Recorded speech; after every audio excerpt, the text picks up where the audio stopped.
அனைவருக்கும் வணக்கம். சற்று முன்பு தமிழக அரசு இன்று வெளியிட்டுள்ள 25 முக்கியமான அறிவிப்புகள் என்னென்ன என்பதை பற்றி தான் நம்ம இந்த வீடியோவில் டீட்டெயிலாக பார்க்க போகிறோம்.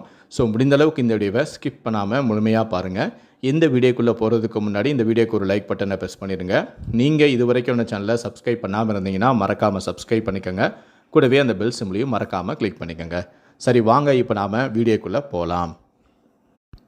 முதல் அறிவிப்பு: ஜாதி அடையாளத்துடன் பள்ளி மாணவர்களுக்கு புதிய அடையாள அட்டை வழங்கப்படும் என அமைச்சரான செங்கோட்டையன் தகவல் ஒன்றை வெளியிட்டுள்ளார்.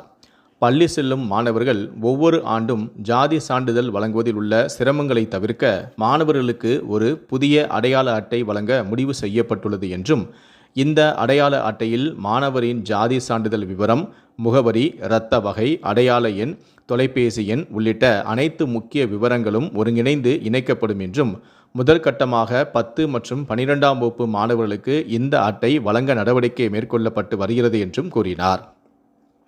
இரண்டாவது அறிவிப்பு: மத்திய கிழக்கு நெருக்கடி காரணமாக விதிக்கப்பட்டிருந்த வணிக சிலிண்டர்கள் மீதான அனைத்து கட்டுப்பாடுகளையும் முழுமையாக நீக்கி ஒன்றிய அரசு உத்தரவிட்டுள்ளது.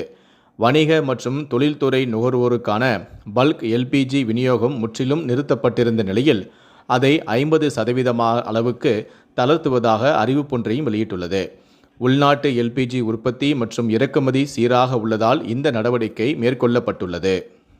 மூன்றாவது அறிவிப்பு: அரசு ஊழியர்கள், ஓய்வூதியதாரர்களுக்கு புதிய மருத்துவ காப்பீடு திட்டத்தை தமிழக அரசு அறிவித்துள்ளது. தமிழக அரசு ஊழியர்கள், அரசு ஓய்வூதியதாரர்கள் மற்றும் தகுதியுடைய குடும்ப உறுப்பினர்களுக்கான புதிய மருத்துவ காப்பீடு திட்டம் 2026 அமல்படுத்தப்பட்டுள்ளது. இந்த திட்டம் வரும் ஜூலை 1 முதல் 2031ஆம் ஆண்டு ஜூன் 30 வரை 5 ஆண்டுகள் நடைமுறையில் இருக்கும். இந்த திட்டத்தின் கீழ் அங்கீகரிக்கப்பட்ட மருத்துவமனைகளில் பணமில்லா முறையில் 7.5 லட்சம் ரூபாய் வரை மருத்துவ உதவி பெறலாம். 46 வகையான தீவிர நோய்களுக்கு ஒரு குடும்பத்திற்கு 12 லட்சம் ரூபாய் வரை சிகிச்சை வசதி வழங்கப்படும். அரசு ஊழியர்களுக்கு கூடுதலாக கார்பஸ் நிதி மூலமாக 15 லட்சம் ரூபாய் வரை உதவி கிடைப்பதால் மொத்தம் 27 லட்சம் ரூபாய் வரை மருத்துவ உதவி பெற முடியும். இந்த திட்டத்தில் 2992 சிகிச்சைகள் மற்றும் அறுவை சிகிச்சைகள் சேர்க்கப்பட்டுள்ளன. 1535 தனியார் மருத்துவமனைகள் மற்றும் அரசு மருத்துவமனைகள் இணைக்கப்பட்டுள்ளன. தூய்மை பணியாளர்கள், அங்கன்வாடி, சத்துணவு ஊழியர்கள் உள்ளிட்டோரும் இத்திட்டத்தில் சேர்க்கப்பட்டும் உள்ளனர். குறைந்த ஊதியம் பெறுவோருக்கான பிரீமியத்தை அரசே ஏற்கும் எனவும் தமிழக அரசு சார்பிலும் தெரிவிக்கப்பட்டுள்ளது. நான்காவது அறிவிப்பு: அந்தியோதயா அன்ன யோஜனா திட்டத்தின் கீழ் வழங்கப்படும் ரேஷன் உணவு தானிய அளவை குடும்பத்துக்கு 35 கிலோ என்பதற்கு பதிலாக நபர் ஒருவருக்கு 7 கிலோவாக மாற்ற ஒன்றிய அரசு திட்டமிட்டுள்ளது. இதன்படி தேசிய உணவு பாதுகாப்பு சட்டம் 2013 திருத்தம் கொண்டுவர ஒன்றிய உணவு மற்றும் பொது விநியோகத்துறை முன்மொழிந்துள்ளது.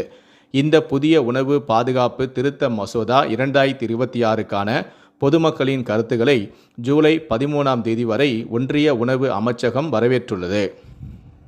ஐந்தாவது அறிவிப்பு: இன்று நெல்லை எக்ஸ்பிரஸ் ரயில் சேவையில் மாற்றம்.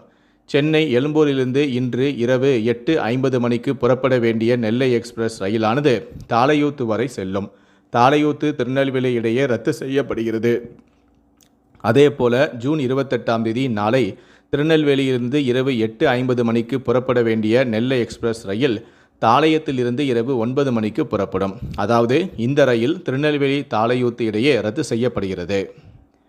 ஆறாவது அறிவிப்பு: போலி மருந்துகளின் புழக்கத்தை தடுக்க அனைத்து வகையான தடுப்பூசிகள், புற்றுநோய் மருந்துகள், போதைப்பொருள், மனநல மருந்துகள் ஆகியவற்றின் முதன்மை பேக்கிங்கில் QR கோட் அச்சிடுவதை ஒன்றிய அரசு கட்டாயமாக்கி உள்ளது.